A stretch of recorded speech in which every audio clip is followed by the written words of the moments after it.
right? Mm-hmm. You know, if I walked in and the Chafetz Chaim, Mm-hmm. you know, Rabbi Victor Miller was behind the thing. I'm going to go, I don't see a Mashgiach Tamidi. I'm leaving. I'm being like an idiot, right? If he was behind the counter, if it's somebody with a tremendous Yireh Shamayim, knows the halachas, and isn't going to play games, and I know them and I trust them, Mm-hmm. and I have that ne'amanis with them, right? I believe they have, I trust them not to play games and not to, cheat. Then I'll eat there, and they don't need any hashgacha. Right? They don't need any hashgacha. Now, I mentioned to Levi that there's restaurants in town that have at times not had hashgacha, and I ate there anyways. Pico Kosher, where we just ate. Mm-hmm. Pico Kosher. Pico Cafe.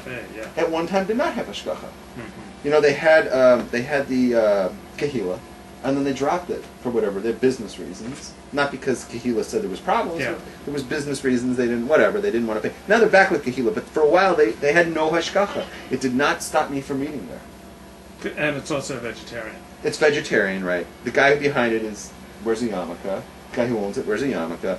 It's a vegetarian place. When you go to the bathroom, you have to walk through the kitchen. If they were to have any games, you would theoretically see it, and that would scare him, right? Mm-hmm. You can come in the back door, you can come in the front door. It'd be very difficult for them to play games, okay? So there's a lot of wiggle room there, but I basically overall trust the place, okay?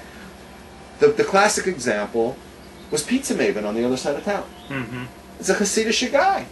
The guy's a Hasidic guy, right? And I think they're Moonkach Hasidim.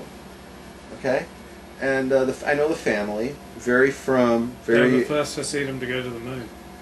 Yes, they were, and they.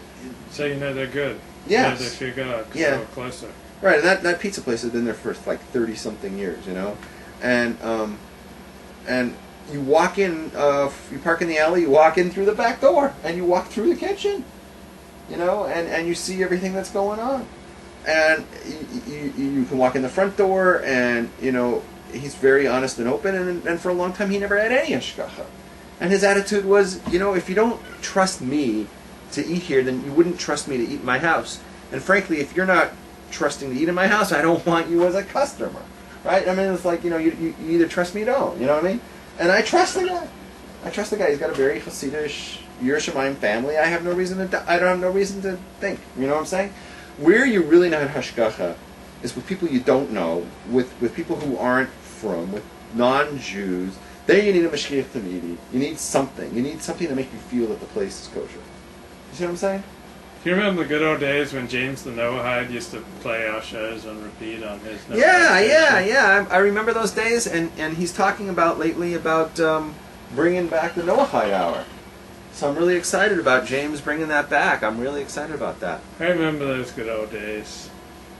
Those were the good old days. Those were the days. So we have 5 people now in the. He's working on it. We have 5 people now in the chat. So things are happening. So does that answer your question? So when to be honest to God truth, the hashgacha on the wall means nothing to me. It really does. I don't eat at a place because it has it. And I wouldn't walk out of a place because you know what I mean? It's like I don't even know what the hashgachas are. I go by what's going on inside the place. But if I saw a thing that said Rabbi Laura anywhere, that would be enough to tell me I don't care what I see inside. That alone tells me this place is treif. That tells me this place is treif because it just killed the chizkas kashrus of everything in there because it told me too much. It told me that they do not even follow Judaism. They follow some form of idolatry, some form of heresy. I don't want to go in there. Is it okay for me to go to like a treif restaurant and order vegetarian? Talk to a Rav. I can't answer that one for you. That's going to be a question for Paskin individually. Me personally, I will not step foot in a non-kosher restaurant. Period. Not even go to the bathroom, because we talked about that. It's a Morasai. People see me walk in, they go, "Oh, the rabbi from the OU just went in there, so it must be kosher." They don't know that I just went in there to take a piss. They don't know that, right? So I won't even step foot in a non-kosher place. Period. Not even McDonald's. No, Well, except for last night because I was really hungry, but Not normally. normally I don't. No. So no, but like you might walk, they might say, "Levi, you look like too frum for that. You look too frum for the room." I don't know. So you have to talk to. I'm not going to paskin on that one at all. I don't do that. We don't paskin here. Right. You got any more questions? Unless you're really cute, then you can see me privately. Yeah, he does. He will paskin and adjust your back at the same time. It's really a good deal. Yeah, and he'll send you the bill afterward. That's a setup. So anything else from last week? You got a whole list of notes? Yeah, I do. I just want to know, did we cover this? Yeah, we do good. You like that? You found that interesting, the Yeah. way I handle that? Why? Because all your friends, they only talk about hashgachas. Yeah. And I don't really care what the hashgacha Yeah. is. I really don't Yeah. care. It makes no difference. It's superfluous to me. Mm-hmm. The fact that they have this hashgacha or that hashgacha is superfluous. It's because I want to see what's going on in the place. And by the way, I'm similar when it comes to commercial hashgachas. I used to get sent around for the OU, and I used to go inside other people's places, right? Mm-hmm. And I don't care what's on there. I want to. If I've been in the place, that means a lot more than what comes out on the label on the final product. If I was in the place and it looks 100% and it doesn't have a hashgacha, I'm much more likely to eat it than I would be if it had a hashgacha on it, but I went in the place and I saw crap going on. And I've seen crap going on at places that have hashgacha. You know what I mean? At companies that have hashgacha. And I'm not going to eat it because it just turned me off. You understand what I'm saying? Does that make sense? Mm-hmm. So it's like what I've seen with my own eyes is much more important than that. So what was it like turning 50? I wrote a whole essay about it on Facebook. And I put it on my blog. Yeah, you did. Yeah, I mentioned that the Mishnah says that 50 is the time of Eitzah. It says when you turn 50, Eitzah means you start giving advice because it says, what's so funny? You were giving advice before you turned 50. Well, yeah, but now I'm allowed to. I'm Jewish, so we give advice from the time we're 12. So we just, hey, you, don't do that.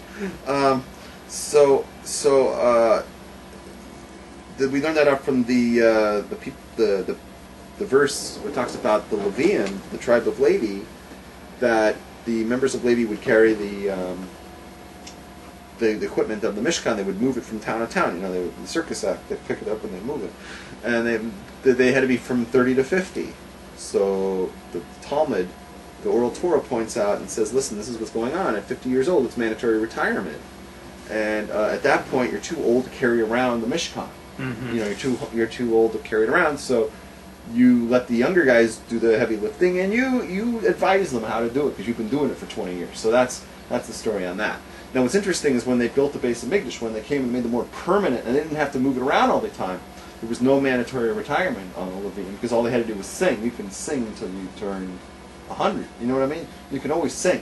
But it was the heavy lifting of carrying around the Mishkan in the desert, and even when they got to Eretz Yisrael, and they were moving it around all the time, and they didn't want anybody over 50 doing that because, it's hard work for guys my age doing that stuff. You know what I'm saying? When you're going to get there, you're going to find out. So, it's like, I don't know. Like I said in the essay, this is like this show is really good for that, because I get to I've had some very unique experiences and viewpoints that you're not going to find from people, and how many Fermis do you know that have taken upon themselves to never have kids? How many? One. You know what I'm saying? How many Fermis do you know that have performed at the world famous Comedy Store in Hollywood? None. How many Fermis do you know that surf, have performed at the world famous Comedy Store in Hollywood, and have taken upon themselves to never have kids? Nobody. Okay, so that pretty much makes me unique, right? So I have things I can share that other Fermis can't. Rabbis come a dime a dozen. The internet is filled with just rabbis. Rabbi Laura is one of them. Yes. We have many clones. The Rabbi clone, right? And they're all going to tell you the same thing, and they all have the same, and they all go back to their clone lives, and they're all the same. What makes our show different What makes